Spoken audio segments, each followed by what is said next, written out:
The galaxy had known peace for centuries, but it was a quiet kind of peace, the sort that came after something vast and incomprehensible had ended. The name of that something was humanity. Every archive across the stars still kept records of them, not out of love or hatred, but because erasing them felt impossible. Their influence ran too deep, woven through trade routes, histories, and even the myths of worlds that had never seen a human face. When they vanished, no one quite understood how or why. One day they were everywhere, building, exploring, arguing, creating, and then they were gone. Ships went missing. Colonies turned dark. Their homeworld ceased transmitting. The galactic networks filled with questions, but no answer ever came. At first, the other civilizations whispered that humans had destroyed themselves. Some said they had transcended, leaving the physical universe behind. Others believed they had found a deeper truth, one so profound it drew them away from all others. Decades passed, then centuries, and silence became the new constant. In the Council of Orial, where representatives of the surviving races gathered to manage interstellar affairs, an unease lingered like static in the air. For all their technological brilliance, for all their fleets and science, something was missing. Music sounded hollow. Colors seemed dull. Even light itself seemed dimmer, as if the stars mourned. It was not superstition. It was measurable. The background hum of the cosmos, the gentle radiation and pulse of energy that had always vibrated through space, began to weaken. Observatories reported that certain stars were losing intensity faster than physics could explain. Galaxies dimmed at their edges. It was as though something vital had been taken from existence itself. That was when the whispers began again. A young archivist named Lyra worked deep within the memory vault of Oriel Prime. She had never seen a human, only holograms and sketches. But she found herself drawn to their records, to their strange laughter, to the way they argued passionately, to the way they sang in unison as if sound could defy despair. Her colleagues dismissed it as romantic fascination. Yet Lyra sensed something others did not. Humanity had not simply disappeared. They had taken something with them. She began her search quietly. In old storage layers where corrupted files drifted, she uncovered an anomaly, a transmission loop from a forgotten relay satellite once operated by humans. It pulsed faintly, repeating a single phrase every 1,000 years in dozens of languages. When translated, it read, "When silence falls, remember the song." Lyra brought her findings to the council, but they laughed. No civilization had spoken to humanity in millennia. Why would they leave behind poetry instead of coordinates? But Lyra persisted. She traced the signal backward across half the known galaxy, until she found its origin point, a region once called Sol. Sol was avoided now. The ancient human home system was said to be cursed. Automated probes that entered never returned, and those that observed from a distance saw strange distortions around the star. Still, Lyra could not ignore what her instincts whispered. With permission denied, she acted on her own.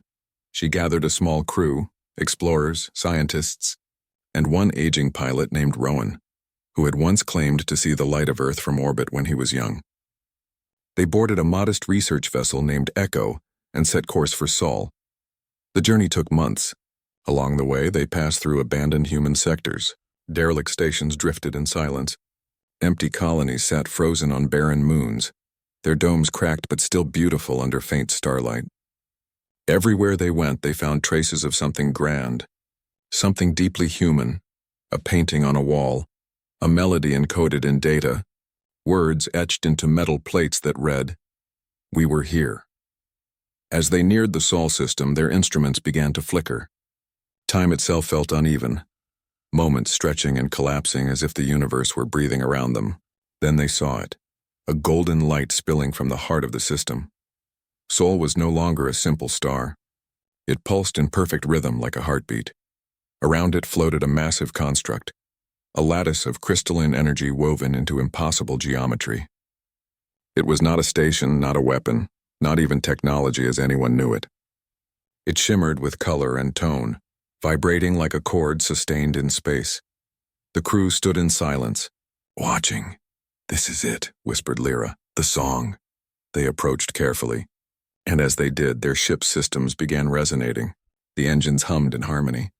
Their heartbeats synchronized. The construct wasn't emitting sound, but something deeper, a frequency woven into the very structure of reality. Lyra reached out to the console and opened her translator array. She played back the old human transmission. The phrase, "When silence falls, remember the song," echoed through the speakers. The lattice responded. Light surged outward, wrapping their ship in a gentle glow. The universe around them blurred. Stars flickered and changed hue. They felt not fear, but an overwhelming sense of presence, as though something vast and aware had noticed them. A voice followed. It was not in words, but in emotion, yet somehow they understood.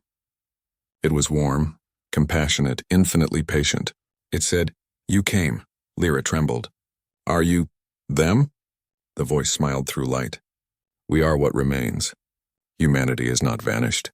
We have become part of the pattern."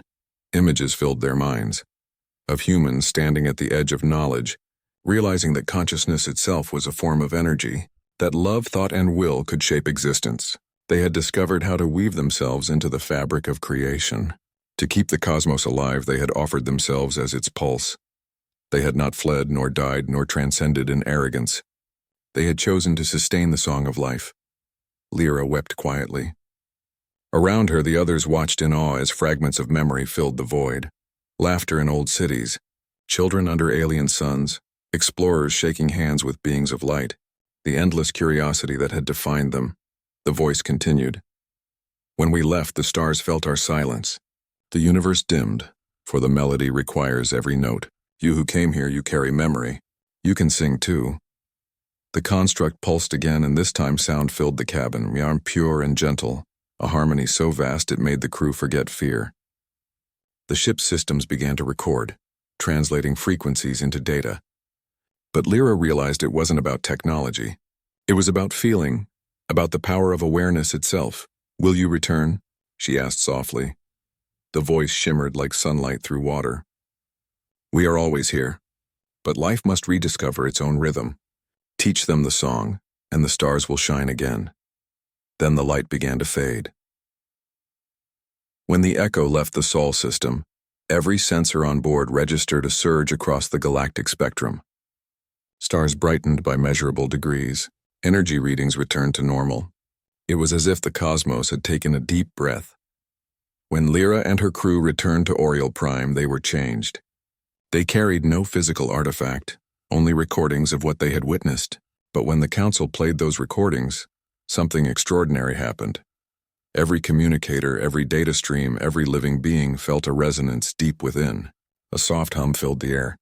People began to feel emotion again, not just instinct or logic, but genuine wonder. Some cried without knowing why. The stars, once dim and cold, now burned with renewed life. Scientists could not explain it. Philosophers called it the awakening. But Lyra knew the truth. Humanity had become the heartbeat of the cosmos, and the galaxy had been waiting for someone to listen again. Over the following decades, civilizations changed. Art returned. Empathy returned. Cooperation replaced competition. Lyra taught the melody to others, a pattern of tones that could not be spoken but only felt. It became known as the Song of Sol. Pilgrims began traveling to the Sol system, not out of worship, but gratitude. They reported seeing visions of ancient human cities glowing faintly under the light of the pulsing star. Some claimed they heard voices whispering encouragement, laughter, and love. None of it was proven, yet no one doubted it either. For the first time in ages, the galaxy felt alive. Years later, when Lyra was old and ready to pass beyond the veil, she returned to the same place, aboard a ship now simply called Memory. As it drifted toward the golden lattice, she smiled. The construct was brighter than before. She felt the pulse of millions of beings across the stars, all joining in harmony. The voice returned, gentle as ever. "You have done well." Lyra whispered, "It was always you." The light replied, "It was always us." And as her ship entered the glow, her consciousness expanded, not in a burst of power, but in peace. She saw humanity, infinite and radiant, not as bodies or names, but as a melody carried through eternity. From that day onward, every civilization kept the Song of Sol as a reminder that even in absence, humanity's greatest act was not conquest, but connection. They had proven that to be human was not to dominate, but to care, to create, to dream, to keep the cosmos from falling silent. And so the stars sang again. For in the end, when humanity departed, they did not vanish into nothing. They became the very music that kept the universe alive.